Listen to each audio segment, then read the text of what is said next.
ब्रह्मचर्य का पालन करो। उपासक जो ब्रह्मचारी होता है उसका खिला हुआ चेहरा रहता है, जैसे कमल खिला हुआ, बिना किसी कारण के उसकी मुख मुद्रा में प्रसन्नता होती है। जो ब्रह्मचर्यहीन होता है बुझा हुआ चेहरा होता है, तेजहीन, बिना किसी कारण के वो शोकग्रस्त लगता है। बैठा है, आपको लग रहा है शांत है, लेकिन आप चेहरे को देखो, वो एक शोकग्रस्त है, कुम्हलाया हुआ चेहरा, अशांत चेहरा। मुख प्रसन्न, तन तेज विराजा, यह है ब्रह्मचर्यम चरंती भगवत आराधन संपन्न उपासक का। जैसे आग में पैर रखते हुए कोई चले तो कैसे चलेगा, ऐसे ही ब्रह्मचारी की पहचान है। इतनी स्फूर्ति उसके अंदर होती, जैसे आग में चलने वाला पूरा पैर नहीं रख पाएगा, अगला कदम रख देगा क्योंकि ताप लग रहा है, ऐसे उसकी स्फूर्ति होती पैरों में। उसकी आंखें एकाग्र रहती है, चंचलता इधर उधर या बार बार झपकना ये विषयी पुरुष का लक्षण है। बार बार पलक झपकना ये विषयी पुरुष का लक्षण है। इधर उधर ताक झांक, चंचलता, ऐसा बैठे तिनका तोड़ रहा है, पैर हिला, ये सब विषयी पुरुष के लक्षण है। ये तो बिल्कुल साधारण स्पष्ट दिखाई देता है आदमी विषयी है या ब्रह्मचारी, एक सेकंड में लक्षण होते हैं। आपको जब भगवत मार्ग का अवसर मिला है तो गृहस्थ हो, संतान हो गई, ब्रह्मचर्य से रहो। नहीं चाहिए संतान तो भ्रूण हत्या, गर्भ हत्या जैसे महापाप करने की क्या जरूरत है। उसी वीर से संतान उत्पन्न होती है जिसको आप नष्ट कर रहे हो, जिसको आप ऐसे पानी में बहा रहे हो, व्यर्थ फेंक रहे हो, तो उसको भ्रूण हत्या का पाप लग रहा है, तो तुमको पुण्य लग रहा है, वीरपात कर रहे हो तुम्हें भी वही हत्या लग रही है, क्योंकि उसमें वही जीवात्मा है जो मां के गर्भ में जाके बालक रूप धारण कर लेती है, उसको तुम नष्ट कर रहे हो। और बुद्धि भ्रष्ट हो गई है, समझ में नहीं आता, व्यर्थ में वीरपात करते हो, व्यर्थ में। तुम्हारा भजन बनेगा, तुम अध्यात्म के योगी बनोगे, मजाक है अध्यात्म का मार्ग। होश में हो जाओ, ये मन के दुलार को बंद करो। जब तक इच्छा ही नहीं भगवत प्राप्ति की, तो फिर तुम कैसे भगवत प्राप्ति कर पाओगे? भगवत प्राप्ति की इच्छा कैसे होगी जब तुम्हारी इस तरह से निंदनीय वृत्तियां हैं? इंद्रियों को दुलार कर रहे हो, मन को दुलार कर रहे हो, भगवत प्राप्ति चाहते हो, आचरण नीच और चाहते हो उच्च पदवी। सावधान हो जाओ।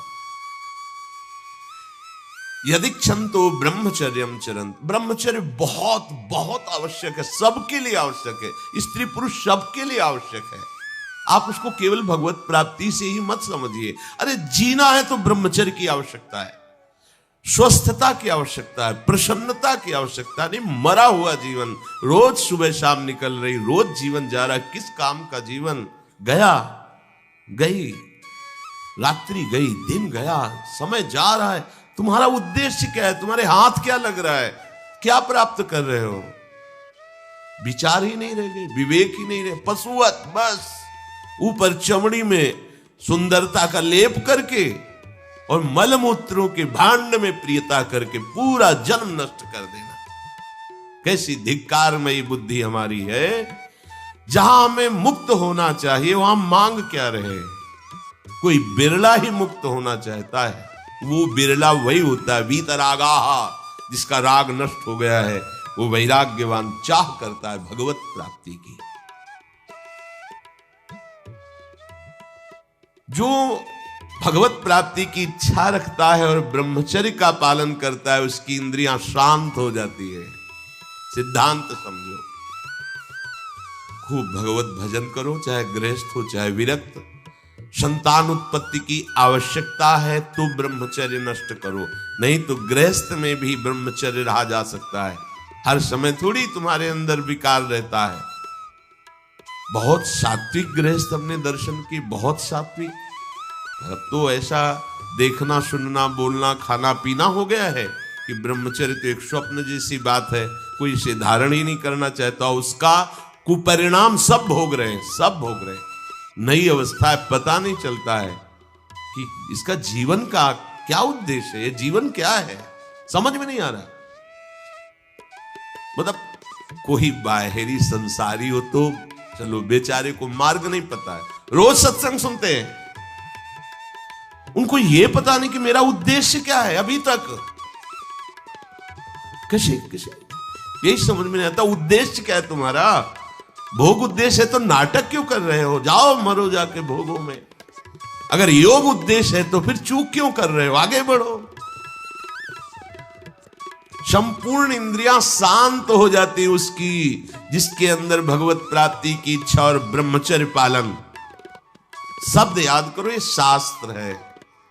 यही तो हम चाहते हैं, इंद्रियां शांत हो जाए, यही चाहते हैं हम। भोग नहीं चाहते हम सब। हमारी इंद्रियों में जब वेग आता है तो हम परेशान हो जाते हैं, ये कैसे शांत होंगी। तो पूर्वाभ्यास रहा है, यही रास्ता रहा है कि जब वेग आवे तो इंद्रियों से भोग करो तो शांति मिल जाएगी, ऐसा। और ये उल्टा है, त्यागात शांतिरंतरम। भोग का वेग आए, सह जाओ तो शांत हो जाओ। पर उल्टा बात हमारी बुद्धि सिखाती है कि भोगों को भोगो तो शांति मिल जाएगी। और भगवान कह रहे, जिन्होंने रचना रची इंद्रियों की और भोगों की भी, वो कह रहे त्यागात शांतिरंतरम। तुम उनका त्याग कर दो तो शांति को प्राप्त हो जाओगे। चाहते हम शांति ही है, पर हमारी दुर्दशा है। एक आदमी गंगा के किनारे शांत बैठा, गंगा की तरंगों में आनंद ले रहा था। उसका मित्र आया, ओ कैसे बैठे हो, शांत बैठे। अरे नहीं भाई, कुछ करना चाहिए। वो चुप, बोलो ना, कुछ करना चाहिए।